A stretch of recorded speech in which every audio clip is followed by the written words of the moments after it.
বন্ধুরা, আজ তোমাদের এমন এক ছোট্ট হিরোর গল্প শোনাবো যে শুধু নিজের গায়ের জোরে নয়, বরং মাথা খাটিয়ে বনের বড় বড় রাঘব বোয়ালদের চোখে ধুলো দিয়েছিল। গল্পটা শুরু হয় একটা ঘন জঙ্গল থেকে। সেই জঙ্গলে একটা শিয়াল থাকতো। বেচারা শিয়ালের দিনকাল একদম ভালো যাচ্ছিল না। বয়স হয়েছে, আগের মতো আর দৌড় শিকার ধরতে পারে না। পেটে প্রচণ্ড খিদে নিয়ে বনের পথে হাঁটতে হাঁটতে সে ভাবছিল, হায় রে, সেই সোনালি দিনগুলো কোথায় গেল। আগে কত হরিণ আর খরগোশ শিকার করতাম, আর এখন পেটে দানা পানিও জুটছে না। ঠিক তখনই তার চোখে পড়ল একটা ছোট্ট ইঁদুর। ইঁদুরটা তার নিজের শরীরের চেয়েও বড় একটা মিষ্টি আলু পিঠে করে টেনে নিয়ে যাচ্ছিল।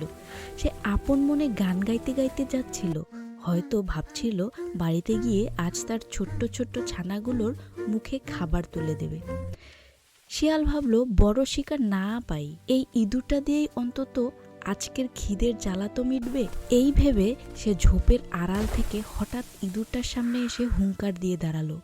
ইঁদুরটা তো ভয়ে কাঁপতে শুরু করলো। শিয়াল ধমক দিয়ে বলল, এই পিচ্চি, এই এলাকায় তোকে আগে তো কখনো দেখিনি, আজ তোকে দিয়েই আমার ভোজ হবে।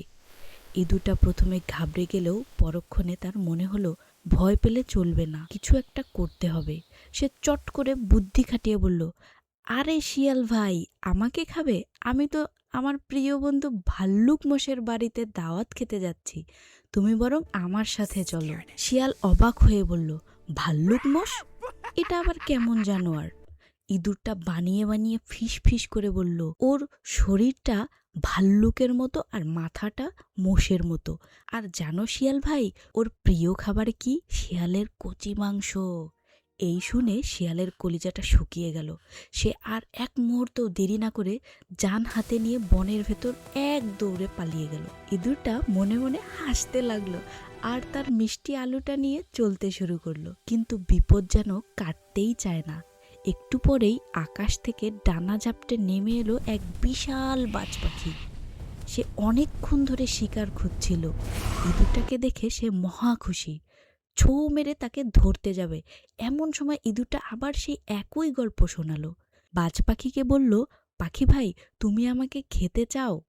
খাও, কিন্তু আমার বন্ধু ভাল্লুক মোষের কথা মনে রেখো, সে কিন্তু পাখির মাংস ছাড়া কিচ্ছু খায় না। বাজ পাখিও ভয় পেয়ে বলল, আমার শরীরটা ভালো লাগছে না, বলে উড়াল দিল।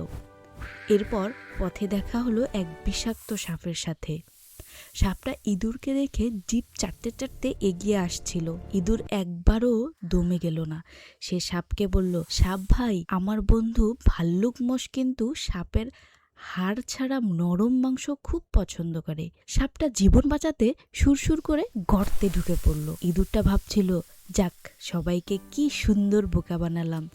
কিন্তু হঠাৎ সে একটা গাছের সাথে ধাক্কা খেয়ে পড়ে গেল। চোখ তুলে তাকাতেই তার রক্ত হিম হয়ে গেল। সামনে এক অতিকায় প্রাণী দাঁড়িয়ে আছে, যার শরীর ঠিক তার গল্পের মতোই ভাল্লুকের মতো আর মাথাটা মুষের মতো।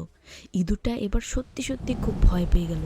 সে ভাবল, হায় হায়, আমি যার নাম বানিয়ে বানিয়ে বললাম, সে সত্যি সত্যি আমার সামনে চলে এলো। সেই জানোয়ারটা ইঁদুরকে দেখে গর্জে উঠে বলল, তুই এই বনের ইঁদুর না? তোর সাহস তো কম না, আমার কথা সবাইকে বলে বেড়াচ্ছিস। ইঁদুরটা এবার শেষবারের মতো নিজের সবটুকু বুদ্ধি এক করলো। সে বুক ফুলিয়ে বলল, তুমি কি জানো, এই বনের সবাই আমাকে যমদূত মনে করে, ভয় পায়। বিশ্বাস না হলে আমার পিছনে পিছনে চলো, দেখো সবাই আমাকে দেখে কেমন পালায়। জানোয়ারটা অবাক হয়ে ইঁদুরের পিছনে পিছনে হাঁটতে শুরু করলো।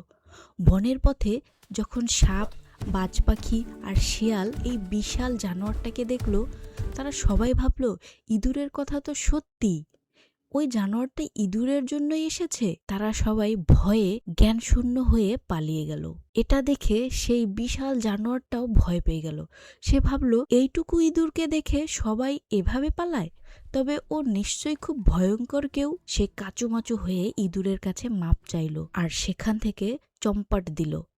ছোট্ট ইঁদুরটা তার নিজের বুদ্ধির জোরে সে যাত্রায় বেঁচে ফিরল আর তার মিষ্টি আলুটা নিয়ে সুখে শান্তিতে নিজের গর্তে ফিরে গেল। বন্ধুরা, এই যে ছোট্ট ইঁদুরটা এত কষ্ট করে সবার হাত থেকে নিজেকে বাঁচালো, ঠিক তেমনি আমরাও অনেক কষ্ট করে তোমাদের জন্য এই সুন্দর সুন্দর গল্পগুলো নিয়ে আসি। তোমরা অনেকক্ষণ ধরে গল্পটা শুনলে, দেখলে, অথচ এখনো একজনও ভিডিওটা লাইক বা চ্যানেলটা সাবস্ক্রাইব করলে না। একটা লাইক বা সাবস্ক্রাইব করলে আমরা আরও নতুন নতুন গল্প বলার অনুপ্রেরণা পাবো।